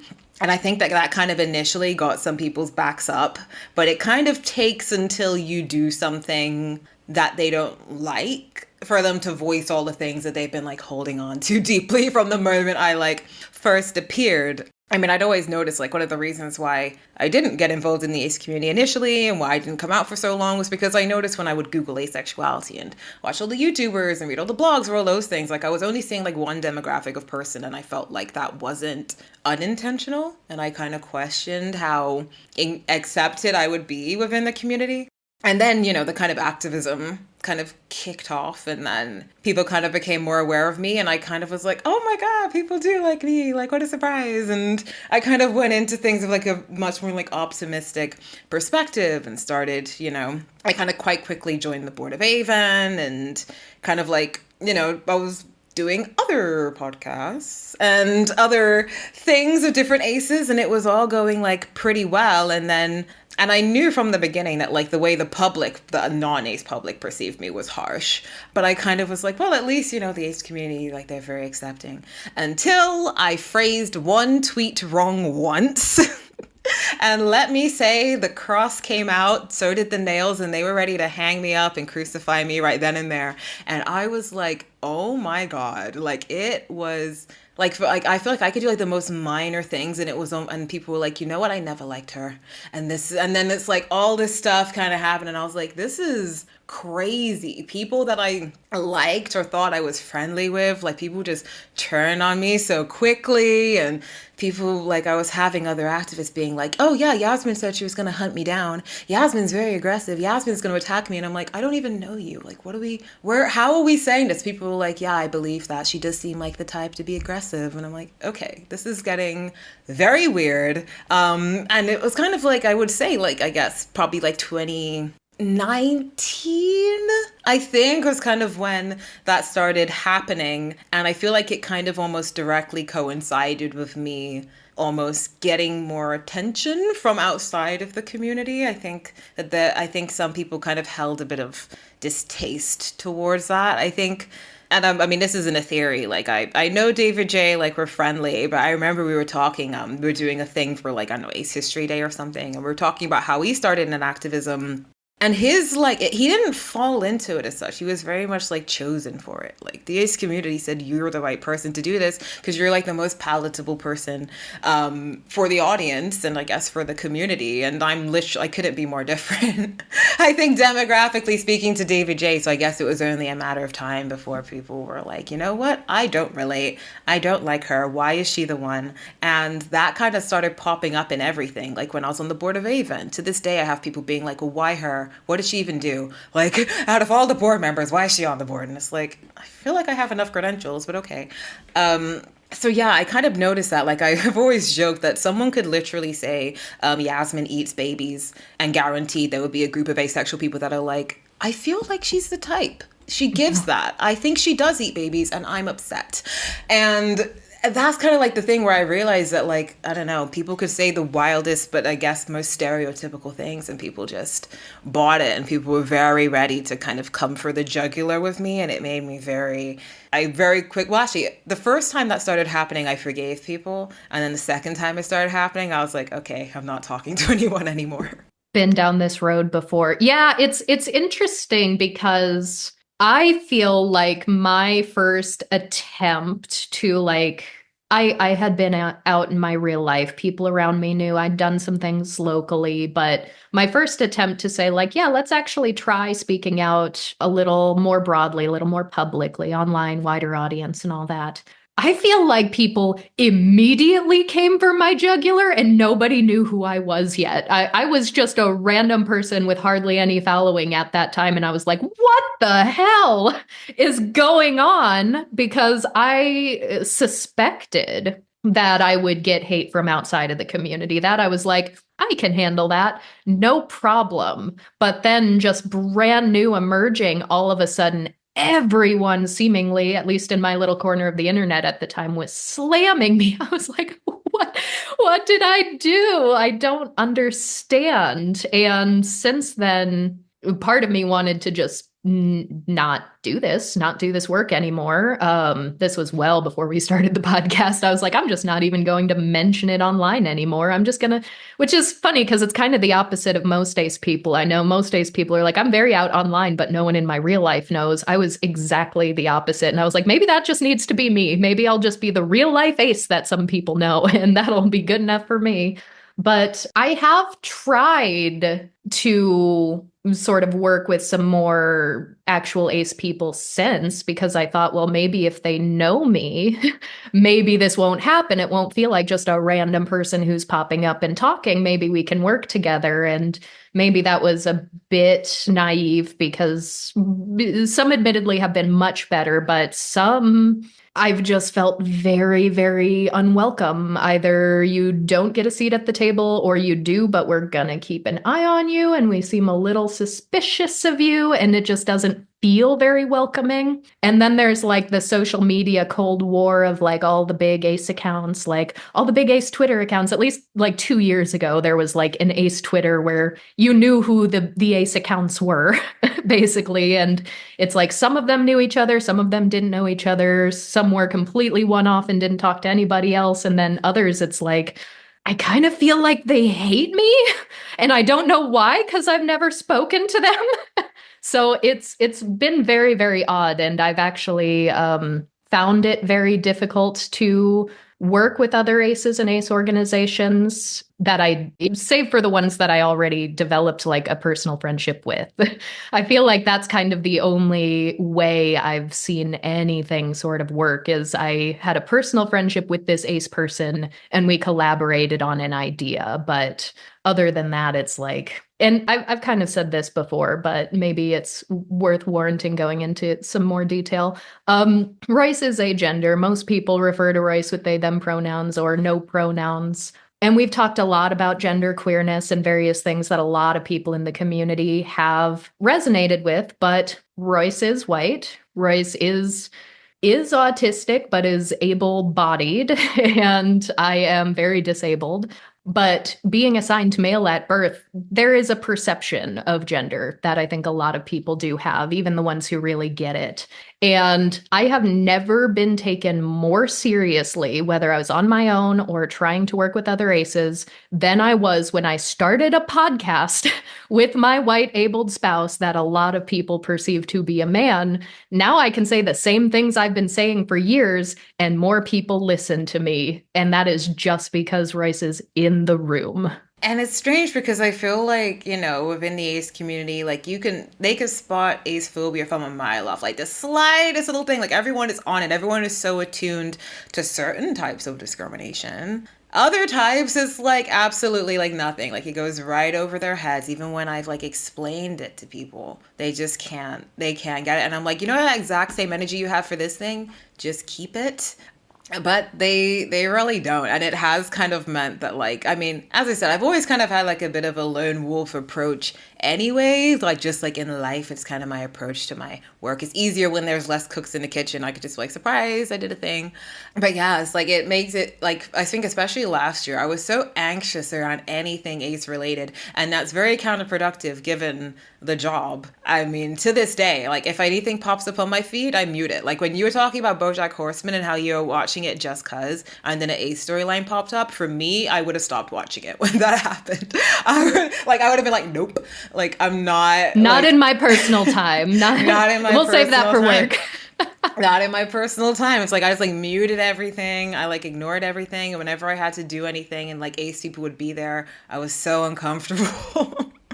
And it's like, and I mean, I still be friendly. Like, I don't think people notice, but like on the inside, I was like so uneasy. And I was like, this is so, like, I've had to actively train myself to stop feeling anxious at the mere mention of asexuality, because part of my brain is like associating it with all the things that have happened and continue to happen. Like I have people to this day that are ACE activists who will reach out to places I work at and say things like, Yasmin's racist against white people. Like you shouldn't work with Yasmin. Like people have done that.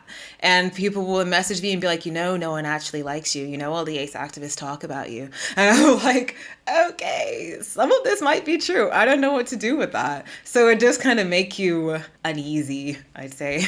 Yeah, that is very uneasy. And that's really interesting because I don't think I've had anyone contact me and be like, these people hate you. But I've had a vibe from certain people or certain organizations where it's like, But yeah, I'm telling myself that. There are reasons for that. Like I don't get vibes out of nowhere, but it's so funny to me where people who like don't know you personally are just like so aggressive because obviously like racism aside, yeah, I try very hard not to develop opinions of people until I know them personally. And part of my mind just works that way because I've never really had heroes that I've looked up to, whether they be fictional or real life people, like, and I don't really understand the cult of celebrity because my brain just doesn't really do that, and it never really has.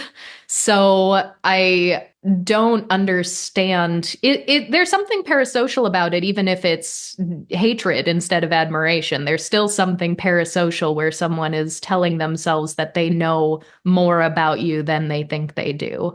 And like now it's even funnier because I mean, audience picture, if you will, my, as Yasmin mentioned, very Morticia Adams gown, purple top hat in London. Like we had a lovely tea. We were shopping in Camden. We were hitting up shops for goth t-shirts. I found some Victorian hair jewelry for very cheap. We were like getting half an inch away from birds, thinking they were going to be crawling into our palms, and we were hunting down like statues of horses. It was such a fun, like wholesome day. And to see people online who do not know you would all be like, she's so mean, she's so aggressive. Like, It's so weird. There's definitely, it's very parasocial. And I think I'm also like, I'm not too much in, as I said, like, I don't really like fandoms. I'm not really in any fandoms. The kind of cult of personality, I'm not into it. I don't have any parasocial attachments to people. And there's a certain way that people communicate on the internet that is very strange and is so different to how they communicate in real life. And unfortunately, the asexual community is particularly active on the internet, and thus a lot of my, like, most of my in-person reactions range from positive to meh, and that's fine. But online, it's like people are just so strange, and the way they talk to me is so strange. And I think that because I'm not like I don't have that same mindset, I'm not even particularly perturbed by what they're saying. I'm perturbed that they had the audacity to tell me. Like, that's the thing that, like, it's like, it's not even like, how dare you say that? I'm like, who are you talking to me? What? Like, that's like, that's what kind of gets me. I'm like, when someone's like, oh, I'm disappointed in you, and I'm like, and you are? That's so weird that you would even approach me to say that. I've never heard of you before in my life, but you're kind of expected to care or be invested on the internet. And I'm like, in real life, I bet you wouldn't have said anything. So I'm so not good at that. I'm sure I don't think I'm like the best responder to these kinds of things and controversies that happen on the internet, because I just struggle to like almost empathize with it, because I'm like, this is just so weird and I can't even wrap my head around it, let alone like handle it in all seriousness. I'm just literally like, what are we even doing? Is no one else finding this weird? Yeah, other people are finding it weird. Trust me, there's a reason why we basically have not posted anything on social media in like a year. I wish I could. I don't really like, that's why I kind of had to train myself to get back into community things. And sometimes to this day, like, I mean, Sarah can vouch for this. I remember once we did something together and like, people just don't talk around me. Whenever I try to do ace things in this country, it's so uncomfortable. Like, people just won't talk. They won't look at me. I'm just standing there and everyone just seems so uneasy. I'm just like, okay, I'm going to head out because I feel like I'm just ruining everybody's vibe in trying to be here. It's like, I don't know. People just react to me in such strange ways. I think even if I've had people criticize me like, oh, why aren't you more like, I don't know, on forums or in Discords or in these things? It's like, because people are weird every time I do something. So I don't want to do it.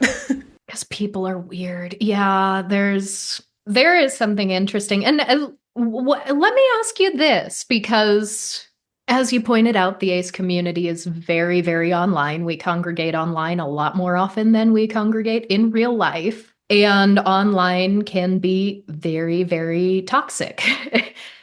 Do you think that the toxicity of some of those online spaces at all contributes to ACEs feeling less safe to come out in their real life communities? I mean, I definitely see it from like an outside community perspective. Like, I always feel bad, like whenever I do go viral for going to Pride, even though I do get a bit of a kick out of it, I know that like when people see all of that hate towards me for being there, they think, well, I'm never going to go then. Because I see that, and it's like, you probably would have had a much better experience. I think people are specifically hating because it's me, partially. Like, other people probably would have been fine.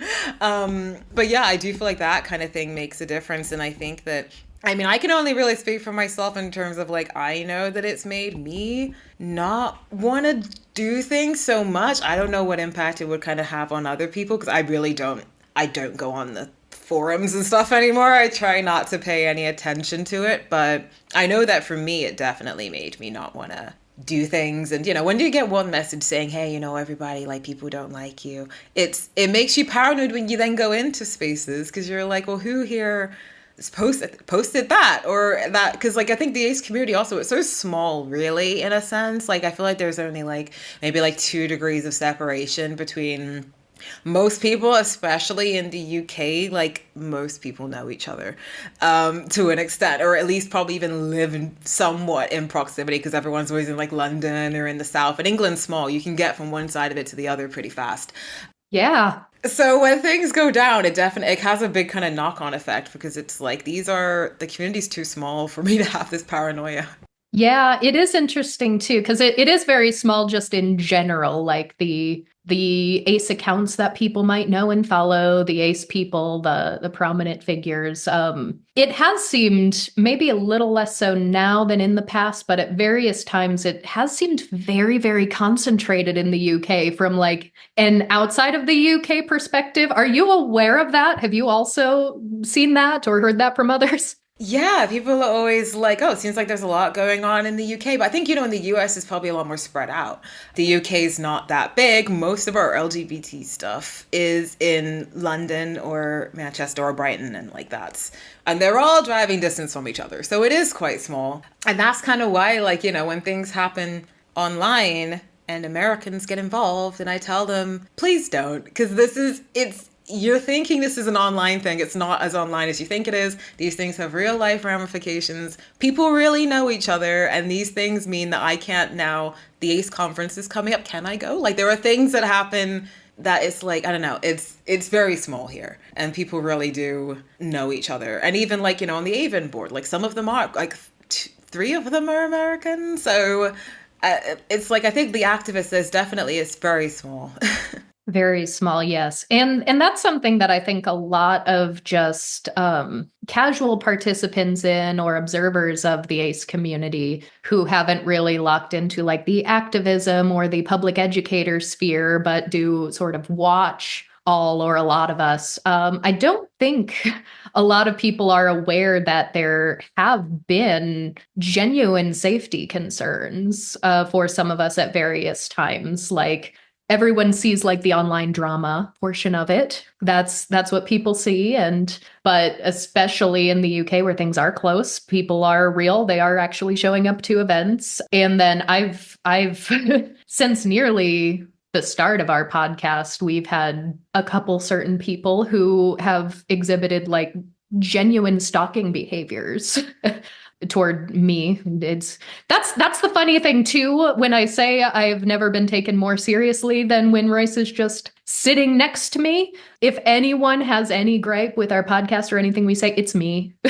I'm the one they hate and I'm the one they specifically call out. So that's a thing that does happen. But yeah, I've observed stalking behaviors in the community as well that gets to be a real, genuine issue of safety. And it's hard to say that because I don't want other ACE people to feel less safe, because just like you said, and I agree, your average ACE person going to an average Pride event is probably going to have a fine time. There are some areas of the queer community that do feel exclusionary, but in my experience, not a lot of the in-person ones. If you show up and they see your face and they know your name, you're gonna encounter a couple of shitty people here and there because that's what it's like to be a part of a real life community. But most people are lovely and most people will learn and it will be fine. But when you do get into sort of what people perceive to be a position of authority or a position of leadership, I think that's when things get really, really toxic online. It is. And it's like, I know. And I think that's kind of what's weird because sometimes I'm like, it is very much like a me thing. I'm like, don't think that, oh, this happened to you, so this is going to happen to me.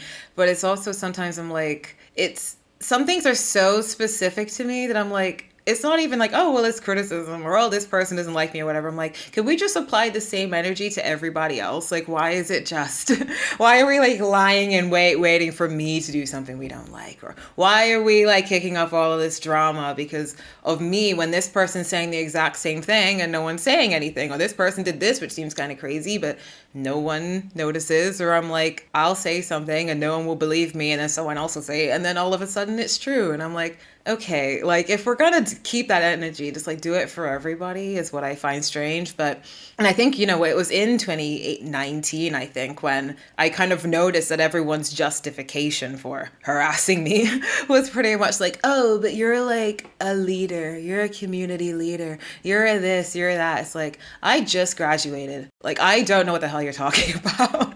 Like, I honestly had no idea what people were talking about. And I was like, is this the I'm like people have literally said you're fair game now, and I'm like, I don't feel that. I don't know. I don't see why all of a sudden I'm fair game just because I've done more work and you've heard about it. Like, I don't see it. I don't get it. To this day, I'm kind of coming to terms with it, but there is still times where I'm like, I don't get why people feel like it's okay to do the things just because they've heard about me more. Yeah, it's a disproportionate. And often it's an overstatement of harm too. Like you mentioned, there was a poorly worded tweet. Everyone's made a poorly worded tweet. Everybody has said something they should have phrased better. That's what it is to be human. But when it is someone that they view as fair game, that they view as a leader that has multiple marginalized intersections, there becomes this overstatement of harm. Now, all of a sudden, you're evil. You are the worst. You need to be deplatformed. And I'm really not. It's not even cancel culture. It's who do we have a higher standard for, and who gets the harsher punishments. And I always find that very interesting because in the ACE community, all of the sort of surveys, studies that come out. Do show that there are fewer men who identify as asexual than women. And we have a higher than average percentage of non-binary people in our community. These are things that are fairly well known to a lot of ACEs, but it hasn't happened that I've seen, and maybe it's because I haven't been on social media the last year, but a couple years ago, especially, I was seeing all these ACE content creators or organizations who are trying to get things together either for an ACE week or a Pride event and wanting to interview people or talk. And there was sort of a bit of buzz about trying to be intersectional that had a lot of steam for a period of time on Twitter. And I saw these lists going around that just had me face palming because the way they'd be written out, it's like, I especially want to talk to Black ACEs, disabled ACEs, Indigenous ACEs, and ACE men. And I would see ACE men on the same list as these other oppressed identities. And I would be like, I know why you did that. It's because there are fewer ACE men and you want to spotlight that experience as its own and unique. But for me, observing the community for so long, if you are an ACE man, especially if you are a white ACE man, you may be fewer in number, but you have this built-in amplification of your voice that a lot of us do not have. And that goes for gender perception as well. There are a lot of situations where if someone perceives you to be a white man talking about asexuality, you will get a lot more of the benefit of the doubt. People will share your things more often. People will heap praise upon you a lot more than even ACE white women, it seems, but especially ACE women who are women of color, disabled women. So, and it's been very, very hard, I've found, to try to talk about like, no, I actually do think there is a bit of misogyny in the community because people are like, but ACE men are the minority. But then you talk about David J being the one who is carefully chosen to be the palatable face of the community. And it's like that's what I've been observing. Those are the people who do tend to be quite palatable and have this amplification of their voices. I'm very aware of how, like, to this day, like, whenever, I get media requests and they're like, okay, we're going to be speaking to a bunch of asexual people, I'm like, unless I'm the only person in the article, I'm not doing it. And I know that sounds really pretentious, but to this day, if I do or say something and I'm in proximity to a white asexual person in the article, I won't make the cut. Every single time. It doesn't matter how much work I've been doing. It doesn't matter like what it is. I won't, like, it will be like, and yeah, my part will be like this long. Like, it'll be like, I'll have like the tiniest line and everyone else will have a big thing. And it happens to me, like, even like this year, it happens. And now I'm like, I'm not, if you're not, you're just talking to me, we're not talking. because I'm not spending 2 hours talking to you for me to be one line because the editor decided that everyone else seems like they make more sense than I do. So it's like to this day, I'm very aware that regardless of like, oh, you're like a community leader, blah, blah, blah, I'm still like the least palatable person for anything. I still have to fight to be allowed to do things. And then once I've released the things I've put all the effort into doing, I'm still very aware that if one person hates it and they decide to subtweet it, that could be the end of my month.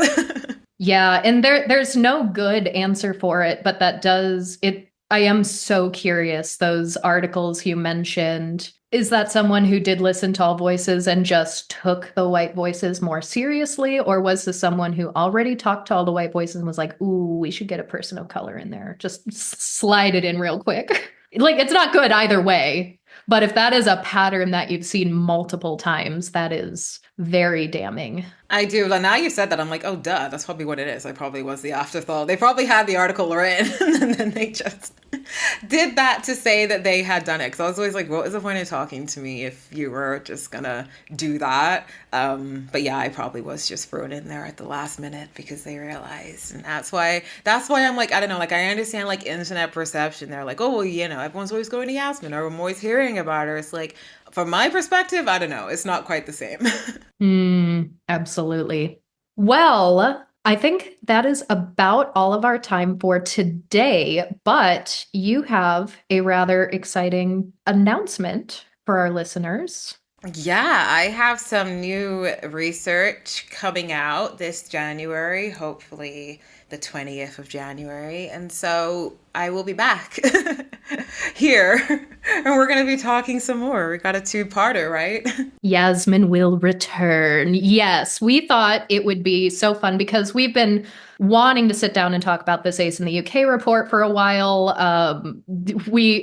We could talk for hours, and we have already, and we will do so again. But I definitely want to talk about your new research once it is published. Let's get out ahead of it and talk about it right off the bat. But we also thought it would be fun, dear listeners, if we could collect some questions, a little Q&A for us for when we do record our part 2. So if there's anything you are dying to hear, anything you're dying to know, anything we talked about in this episode that you'd like to elaborate on, let us know. Send us how do we want to collect these? We'll do it this way. If you are tuning in on YouTube, you can absolutely make a YouTube comment under this. We'll probably put a community post as well if you'd like to comment. But for those of you who are just podcast platform listeners, or if you tune in on our website, we'll put our email address in the show notes if you'd like to send it directly to us.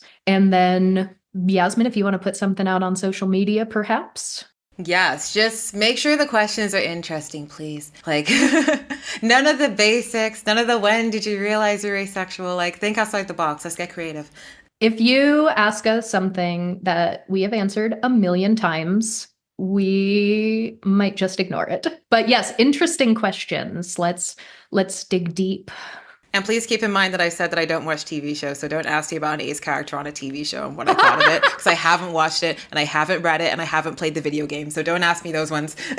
You heard it here, folks. Courtney and Royce of the Ace couple watch all of the TV shows and consume all of the Ace media so that Yasmin Benoit does not have to. Yes. Well, usually we like to wrap up our episode. We have a little marketplace on our website where we have a featured vendor. It's a lot of Ace and Arrow owned shops. But when we have a guest listener, you are our featured Ace Creator of the Week. So listeners, you can find all of Yasmin's social media profiles, research, anything else. Go ahead and just tell the folks where they can find you if they don't already know. Yeah, all my socials are at the Yasmin Benoit. My research, if you just type in like Stonewall Ace project, it'll come up. And yeah, literally, you can just Google me and like all the things will come up. I'm very easy to find. And if you don't want to Google it, we will put those links in our show notes, which will be in the YouTube description if you're tuning into YouTube, or on our website alongside of a full transcript of this episode. So that is going to be all for today, dear listeners, but tune in, gosh, probably at this point, only a few weeks' time, we'll have Yasmin back and we'll answer some of your questions, and we'll get into this exciting new research as well. So we will talk to you all then. Goodbye. Bye.